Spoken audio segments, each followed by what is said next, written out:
Duas obras de fantasia, uma publicada por um autor brasileiro até então desconhecido e outra por um grande nome da literatura mundial. Eu sou o Douglas Heraldo, do blog Listas Literárias, e já já te conto qual foi a nossa agradável surpresa e a nossa frustração literária.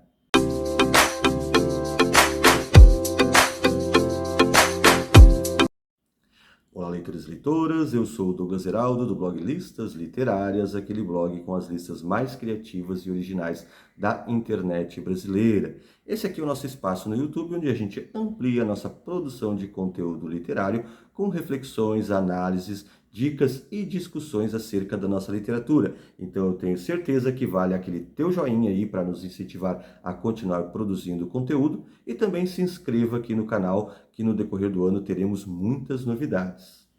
E aqui mais um vídeo daquela sessão que estamos gostando muito de fazer, com uma agradável surpresa e uma frustração literária. A ideia é bem essa, é a gente discutir, conversar e analisar obras que algumas a gente não trazia grande expectativa, mas a partir da leitura, o impacto, a nossa percepção foi tão legal que ela se tornou uma agradável surpresa literária. E também o outro lado da moeda, aquela leitura que talvez ou a gente esperava muito, ou por alguma razão tinha uma carga maior de expectativa e no fim acabou se transformando numa frustração literária. E aí eu vou começar já pelo... A gente sempre começa aqui pelo agradável, né? Pela agradável surpresa. E na agradável surpresa de hoje, quando a gente fala em livro de fantasia, eu vou dizer que é um dos autores nacionais que eu curti mais a leitura, que acho que é uma das obras de fantasia da literatura nacional mais relevantes, mais envolventes e bem legais mesmo. Tenho acompanhado agora há pouco o autor, não vi muita coisa nova dele, mas já vou dizer que se trata aqui deste livrinho do Nanuca Andrade, e eu fiz a leitura da primeira publicação da obra do autor aqui, ainda nessa edição por uma editora menor, a Subtítulo, e aí eu estou falando do Ladrão de Raios, né? Obra de fantasia que ainda consegue penetrar um pouco também de fantasia urbana, o que não é muito fácil, e aqui é feita com grande qualidade, mas o que chama atenção na obra do Nanuca Andrade, desde a grande capacidade e talento que ele tem para organizar o seu enredo e a sua história, ela é uma narrativa, assim, plena, quando a gente pensa em narrativa de aventura, em narrativa fantástica, quando a gente fala em fantasia, aventura, personagens que nos envolvem e cativam, né? A gente está falando aí do pleno da literatura de fantasia, no caso da Mayumi, a história também é um tanto envolvente, ela é muito crível, né? O importante é o contrato com o leitor. A gente sabe quando a gente lê uma obra de fantasia, aquele universo da fantasia tem que nos parecer crível, e é o caso aqui do Ladrão de Destinos, do Nanuca Andrade, que ele tem, assim, uma pegada bem... não vou falar a palavra encantadora, mas é um pouco disso também, mas ele reúne desde a personagem extremamente bem construída que é a Mayumi, desde a procura pelo Gantev, essa relação entre vida e morte, um pouco a questão dos elementos oníricos também que estão presentes na obra, sem falar da questão cultural que acaba subindo também aqui pelo livro, a questão cultural se torna presente, então ele se cria aqui um universo fantástico muito interessante para o leitor, né? Um universo que mescla o espaço urbano, mas também com essa possibilidade de fantasia, e que com imagens e com ação, a questão da própria ação, a própria questão do movimento da obra, ela se diz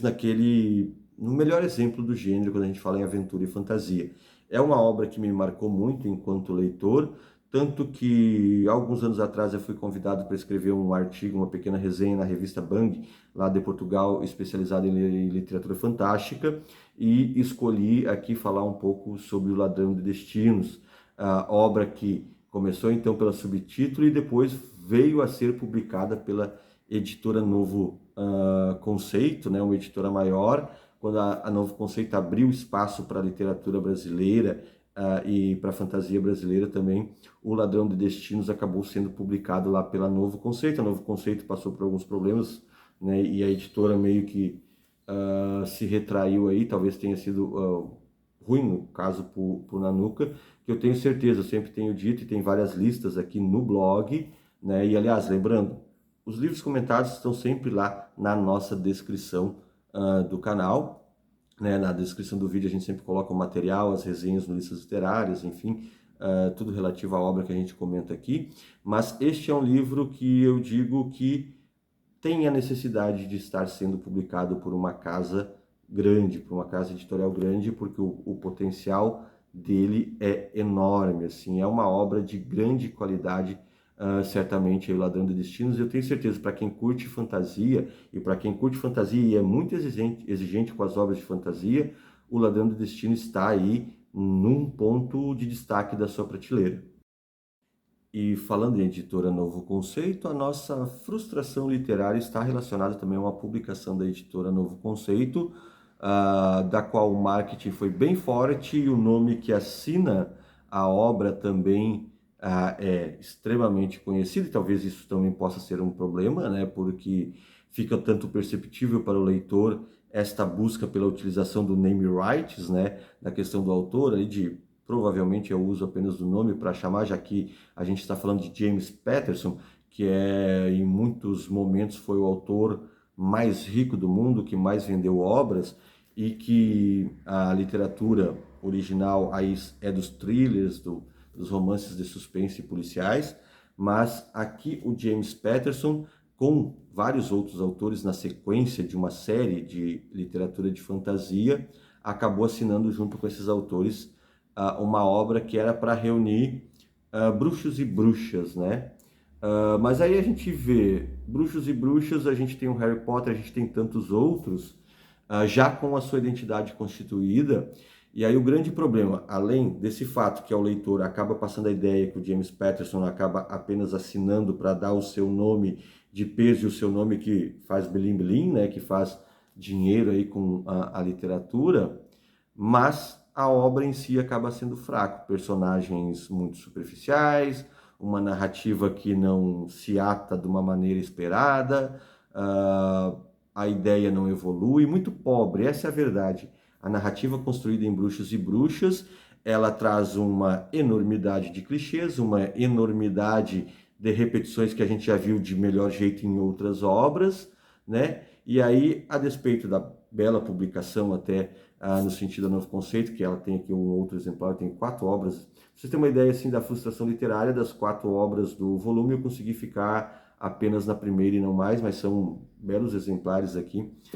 da coleção Bruxos e Bruxas, mas que não rolou, não funcionou. Utilizaram um grande nome, utilizaram um nome de peso na ideia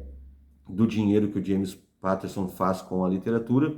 mas para essa série Bruxos e Bruxas não funcionou, a fantasia não engrenou, não fixou o leitor por uma N de razão, por N razões, né? Seja essa pobreza conceitual, seja o abuso de clichês, enfim, é uma obra que nos traz aí uma certa frustração literária.